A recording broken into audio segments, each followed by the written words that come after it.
Hi నమస్తే welcome to Mara media. నేను మీ కేవీఆర్. తెలంగాణలో నంబర్ 2గా కాంగ్రెస్ ప్రభుత్వంలో కీలకంగా వ్యవహరిస్తున్న మంత్రి పొంగులేటి శ్రీనివాసరెడ్డి మీద ఇళ్ల మీద ఆయన ఇల్లు ఆఫీసుల మీద హఠాత్తుగా ఈడీ రైడ్స్ జరుగుతూ ఉన్నాయి. మొత్తం 16 ప్రాంతాల్లో ఆయనకు సంబంధించిన ఆస్తులు వాటికి సంబంధించిన సోదాలు జరుగుతూ ఉన్నట్టు తెలుస్తూ ఉంది. తెలంగాణ మంత్రి పొంగులేటి శ్రీనివాసరెడ్డి నివాసంలో ఎన్ఫోర్స్మెంట్ డైరెక్టరేట్ సోదాలు కొనసాగుతున్నాయి. ఢిల్లీ నుంచి వచ్చిన 16 బృందాలు ఏకకాలంలో 16 చోట్ల తనిఖీలు చేపట్టాయి. శుక్రవారం తెల్లవారుజాము నుంచి పొంగులేటి నివాసం, ఆయన వ్యాపార సంస్థలు, కార్యాలయాల్లో ఈడీ బృందాలు తనిఖీలు చేస్తున్నాయి.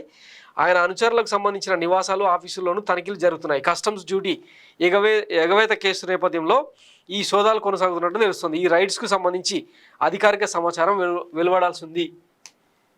సో ఇవి ఆయన ఇల్లు జూబ్లీహిల్స్లో ఉంటారనమాట.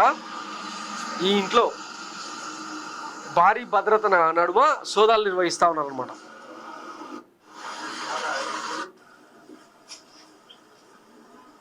ఇది ఆయన ఫామ్ హౌస్ ఖమ్మం.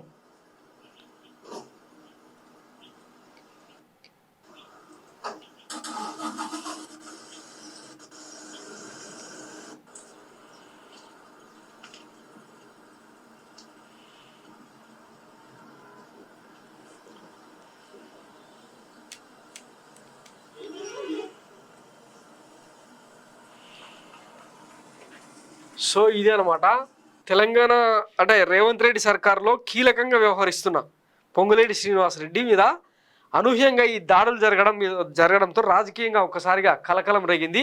అసలు ఏం జరగబోతుంది? తెలంగాణలో ప్రభుత్వం కూలిపోయే అవకాశం ఉందా, లేకపోతే దీన్ని రేవంత్ రెడ్డి చేయిస్తున్నాడా అన్న చర్చ కూడా బయట నడుస్తూ ఉందన్నమాట. మొత్తం మీద తెలంగాణ రాజకీయాల్లో ఇది ఒక కుదుపు అనమాట, భారీ కుదుపు.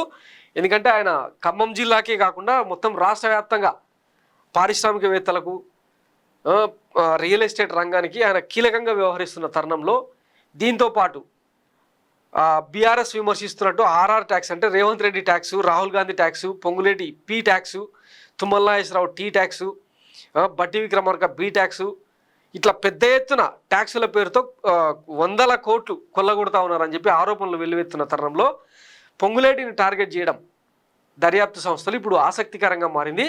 ఇదంతా మరి ఎటువైపు దారితీస్తుంది అన్నది వేచి చూద్దాం. అధికారిక ప్రకటన వెలువడిన తర్వాత మరిన్ని డీటెయిల్స్ చెప్పుకుందాం. Thanks for watching Mara media. నేను మీ కేవీఆర్. Thank you.